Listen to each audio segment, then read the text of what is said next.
Hey, beautiful souls. Welcome to Anlex TV, where flavor meets soul. My name is Annie B, and you read the caption. In today's video, we are making Caribbean spiced baked mac and cheese. OMG. When I said this was so creamy, had a nice balance of Caribbean flavor. This was a Caribbeanized baked mac and cheese. Okay, so ain't nothing to it but to get into it. So let's get into the recipe. Now, you want to cook your macaroni and salted boiled water, drain and set aside. Then here I'm making my cheese sauce in a large saucepan. You're going to melt some butter over medium heat, add flour, and whisk for about 1 to 2 minutes to make a roux. But you don't want to brown your roux, all right?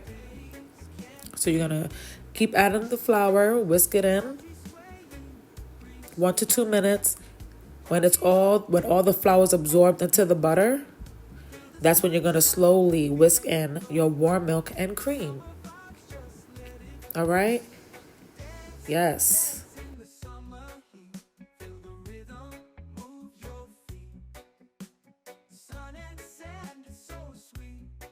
We're getting this nice and thick. Okay, we want our cheese sauce to be nice and thick. You can buy cheese sauce if you want to, but I love making my cheese sauce from scratch. All right? You're going to continue whisking this until it is nice and thick for about 4 to 5 minutes. I will leave the recipe down in the description box for you all. Okay, so it'll have all the measurements.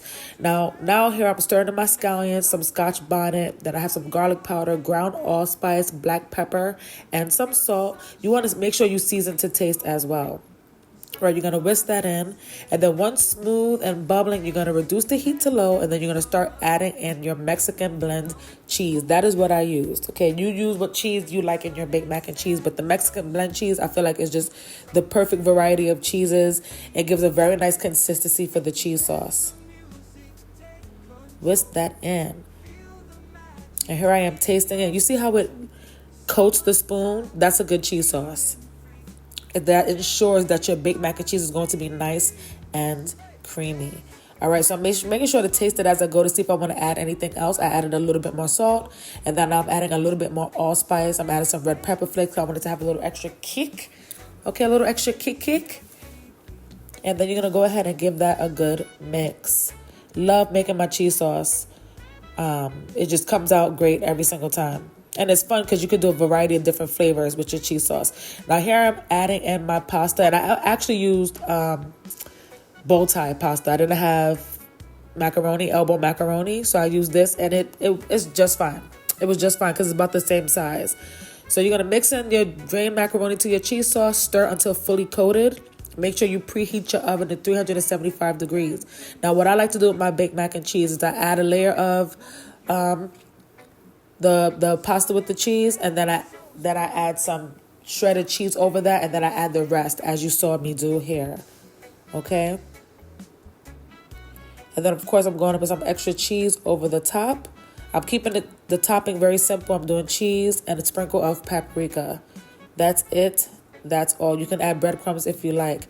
Boom, bada boom. Okay, it's in a 9x13 pan. I baked this for about 25 to 30 minutes until it was nice and bubbling. And I did 2 of these because I made a lot. So I wound up doing 2 of them. But it came out so good. And I don't usually make baked mac and cheese during the July 4th holiday, but I had to. I had to for the barbecue platter collab. And I was so happy I did because this had such a nice flavor. The cheese sauce was earthy, salty, had a little umami. Yes, it was just so good. Nice and cheesy. Look at that. Yum. Yum, yum, yum. So good. Excellent baked mac and cheese. The recipe will be down in the description box for you all. Thank you all for tuning in. I appreciate every single one of you. God bless and peace.